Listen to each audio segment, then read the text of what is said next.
Agora que a gente não deixa você atrasado nas informações importantes, como sempre, principalmente quando a gente fala em imposto de renda, né? Vamos saber quais são as novidades para esse ano. Quem está com a gente é o Yuri Aurélio, que é professor de Direito Tributário da Damásio Educacional. Seja bem-vindo. Muito obrigado, Regiane. Tudo bem? Tudo jóia. Também, tudo ótimo, graças a Deus.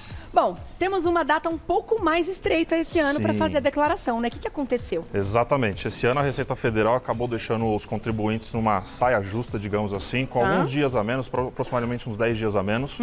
Porque, segundo a Receita Federal, o gestor do programa tentou implementar algumas mudanças e isso acabou atrasando a liberação do programa. E ela só vai ser liberada a partir do dia 7 de março. O que nós tínhamos de costume que fosse sempre entre o dia 1º e 2º do mês de março. Eles sempre davam essa possibilidade da gente baixar o programa antes mesmo de poder enviar, né? Exatamente. Agora você só vai conseguir fazer o download do programa na no data dia que 7. Você consegue já enviar. A partir da data que você consegue fazer a declaração. Tá, então pode fazer e já enviar na hora, se Pode quiser. fazer e já enviar na hora. Se já tiver toda a documentação pronta, todas as informações, consegue fazer no mesmo dia. Tá bom. Vamos colocar uma telinha então para o pessoal em casa ver, porque a gente tem aqui, organizadinho para o pessoal entender, quem deve declarar o imposto de renda agora em 2022. Olha, uma coisa que eu gosto de falar é assim, a Receita Federal já sabe que você existe e ela sabe o que você tem que informar. Na verdade, ela só quer fazer uma conferência se você está dizendo a verdade. Sim. Então, quem tem que declarar? Pessoas que auferiram lucro. Lucro, entendam, qualquer rendimento de trabalho, de prestação de serviço, lucro imobiliário. Entende-se renda. Exatamente. O que se entender por renda, ganho de capital, ganho de dinheiro. Você tem que fazer a declaração. Se essa renda bruta, no ano, tiver ultrapassado R$ 28.500, aproximadamente. No ano. Pessoas que receberam auxílio emergencial no ano passado e assim vem recebendo desde 2020, que além do auxílio emergencial tenham recebido mais de R$ 22.000 também, tem que declarar. E nessa situação a pessoa vai estar obrigada a devolver o auxílio emergencial. Entendi.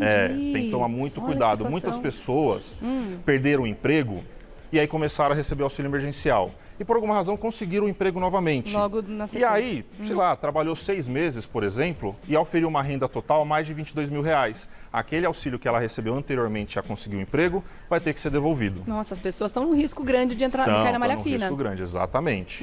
Outra coisa importante são as pessoas que têm atividade rural, que eventualmente tenham auferido uma renda bruta acima de R$ 142.000.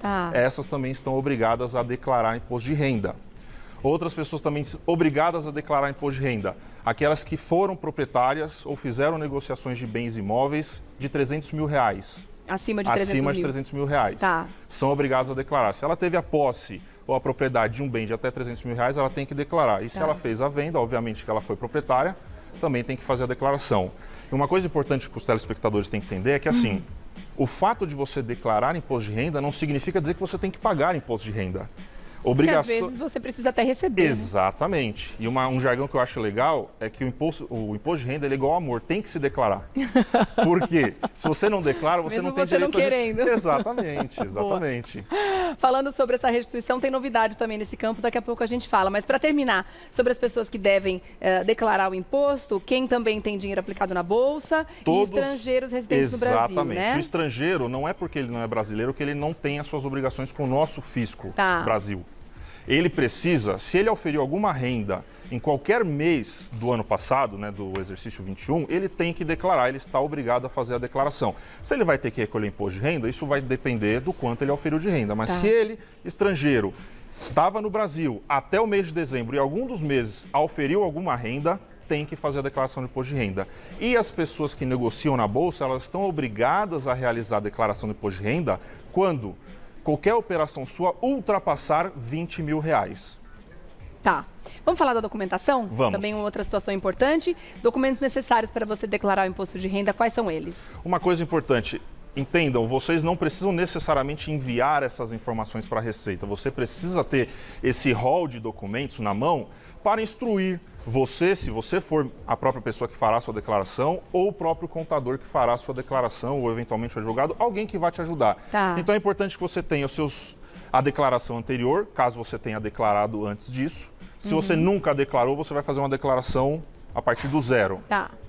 O número do RG, CPF, título de eleitor, dados residenciais e profissionais. Até porque a Receita já tem essas informações, mas ela quer cruzar os dados e atualizar. Às vezes você se mudou no ano passado. você vai, a partir da declaração, atualizar o seu endereço residencial. Então, você precisa ter todas essas informações. Se você tiver dependente, importante que você tenha todos esses títulos dos dependentes, RG, CPF, se for o caso, o título de eleitor. Tá. E o comprovante de endereço, que normalmente, se é um dependente, ele mora com os pais, ou com os avós, ou com os tios, enfim, aquela pessoa que for responsável pelo próprio dependente. Certo. Outra coisa importante, e os bancos já começaram a fazer isso, informe de rendimentos. Informe de rendimento, ele vai ser fornecido pelo seu empregador, ou eventualmente, se você é um autônomo, as notas fiscais que você foi gerando durante o ano passado, eventuais recebimentos de lucro e dividendo que você tenha auferido pela sua empresa, isso tudo, a empresa que toma conta da sua contabilidade, ela vai te fornecer isso a partir desse ano. Tá. Então, o informe de rendimento nada mais é do que um resumo da sua vida financeira do ano passado. Sim. Quanto você tinha de dinheiro em conta até 31 de dezembro, o que você operacionalizou até 31 de dezembro, quais os bens que você teve até 31 de dezembro. Despesas médicas, isso é uma coisa interessante. Tudo aquilo que for despesa médica, não importa se com psicólogo, que não seria médico, mas está na área da saúde, dentista, médico, tudo isso você consegue abater no imposto de renda. Desde que você tenha recibos. Desde que você tenha o comprovante de pagamento e, consequentemente, a nota fiscal ou um recibo de pagamento. Tá. E uma coisa interessante... E novidade com relação à Covid, ao Covid, exatamente. É que a Covid, ela entra nas despesas médicas, de uma forma ou de outra.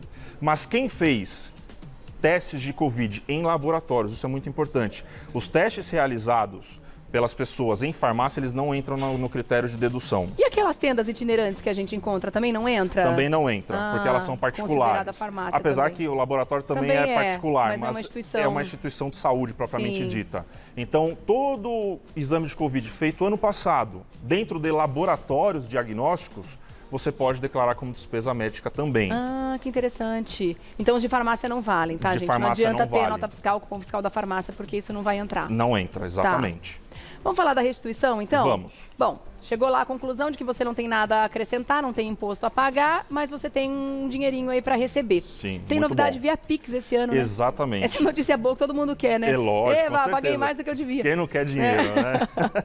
E assim, até o ano passado, as restituições elas eram feitas por transferência bancária. Você já no momento da sua declaração informava a conta corrente ou conta poupança que você queria receber, que você pretendia receber o valor da restituição. Esse ano a Receita Federal, até por questões de problemas anteriores, decidiu acrescentar essa possibilidade de informar um PIX. Só que tem um detalhe sobre o PIX. O PIX só é válido se for chave por CPF. Só por CPF. Tá. Por quê? A partir do momento, se a pessoa eventualmente entra a declaração e o momento da restituição ela trocou de conta bancária, já dá um problema na restituição se ela só informou a conta bancária. Tá. Agora, se for por PIX, vinculado ao CPF, seu CPF é levado para outra instituição financeira que eventualmente você tenha passado a ser cliente. Por isso tem que ser CPF. As pessoas que cadastraram celular, e-mail... chave aleatória, não vai receber. Não vai receber. Não vai receber. A não ser que ela faça essa mudança agora e coloque... Porque tem como mudar, né? Tem como mudar. Tá. Tem como mudar. Então, quem quiser receber via Pix essa restituição, se apresse e coloque o CPF lá. Exatamente. Né? Como chave Pix. Exato, perfeito. Legal. Bom, vamos falar de multa? Vamos. Quem atrasar. O prazo, então, começa agora 7 de março. 7 de março e vai até às 23 horas e 59 minutos do dia 29 de abril. 29 de abril, gente. Ponha na agenda para não atrasar, Ponha porque na tem agenda, multa, né? Porque eu não acredito, inclusive ano passado e ano retrasado, a Receita Federal dilatou o prazo para a entrega da declaração problema, por conta da Covid-19, toda aquela bagunça que aconteceu em razão da pandemia. Esse ano não acredito que vai acontecer, até porque as atividades com aglomerações, elas praticamente voltaram, então a vida está voltando ao seu normal. Apesar do uso de máscara, a necessidade de vacinação, mas o fato é que não creio que a Receita Federal queira dar essa dilação de prazo. Tá. Portanto, muita atenção, 29 de abril até às 23 horas e 59 minutos. Quem não cumprir esse prazo, Quem não cumprir esse prazo vai estar sujeito a uma multa de até 10% ou a 20% do valor do imposto a pagar. Lembrando que existe uma multa mínima. Você pode ter tido um imposto a pagar pequeno e que não atinja um valor. E esse valor vai ser de R$ 160 aproximadamente para pagar pelo atraso da entrega. E, eventualmente, ainda terá multa pelo atraso no pagamento se você tinha um imposto a pagar. Tá. Ok. Bom, para a gente finalizar, uma dica ou algumas, se você tiver, para não cair na malha fina. Olha, é aquilo que eu falei no começo. A Receita Federal ela já sabe que você precisa informar. Ela quer apenas cruzar as informações que ela tem com o que você está passando.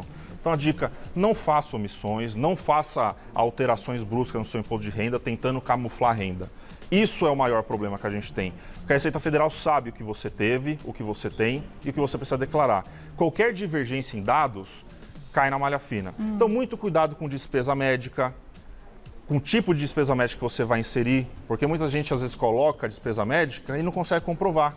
Cai na malha fina, aí toma multa e tem que pagar imposto. Só declara o que você realmente tiver comprovação. Só declara, exatamente, o que você tiver condição de declarar. Tá ótimo. Tem pergunta do pessoal de casa para você. Legal. Vamos lá. A Giane quer saber quem foi demitido, como declarar? O empregador que a demitiu vai prestar um informe de rendimentos. Ele é obrigado a isso. Obrigado. E ela vai fazer a declaração normalmente. Tá. Lá no informe vai ter se ela recebeu rendimentos tributáveis, provavelmente sim, porque ela é salário, e lá vai ter a informação de quanto ela já pagou de imposto, se atingiu a cota mensal para pagar. Se ela recebeu algum tipo de rendimento não tributável, também vai estar na informação. Isso se ela recebeu por parte do ex-empregador dela. E ela vai fazer a declaração normalmente, seguindo as informações que o empregador vai fornecê-la. Que ele vai ter que fornecer isso para ela. A Letícia quer saber o seguinte, pagamento de prestação habitacional entra ou só o que recebe? Entra, mas não vai pagar imposto de renda. Mas como é dinheiro que ela recebe, ela tem que informar esse valor que ela recebeu. Tá. Bom, a resposta que você deu para a Giane também já responde da Eliane, que saber se a pessoa foi desligada do emprego no meio do ano, você também tem que declarar isso, né? A Márcia quer saber se veterinário, plano de saúde veterinário é considerado despesa médica? Não, infelizmente a gente sabe muito bem que a gente trata os nossos bichinhos como seres humanos. Mas o leão não. Por enquanto o leão não entende isso, entende como próprio. Eu sou só apenas um animal e acabo não entrando como despesa médica. Que pena, né? É uma pena. A Ana Paula, bom dia, não tenho renda, porém... Após receber um inventário do meu pai, recebi um valor referente à venda de um imóvel, menos de 300 mil. Devo declarar? Não, nesse caso não. Se foi menos de 300 mil, ela não precisa declarar. Tá. Mas se ela quiser declarar, ela não vai ter que pagar imposto. Mas ela pelo menos fica com a sua situação perante a Receita Federal ajustada. Tá. Não precisa pagar imposto nesse caso. Muito bom. Obrigada pela participação de todos aqui, pelas perguntas. Obrigada também pela sua participação, meu querido. A gente espera até uma próxima, viu? Agradeço o convite e estarei sempre à disposição. Muito obrigado. Excelente aula que a gente teve aqui, viu, gente? Ó, não percam o prazo, hein? 29 de abril, às 23h59, tá bom? @Prof. Yuri com Y, tá? Yuri Nascimento. @Prof. Yuri Nascimento para você seguir lá no Instagram. Obrigada, querido. Obrigado. Até a próxima, Até viu? a próxima. Ótimo feriado para você. Vocês também. Muito bom.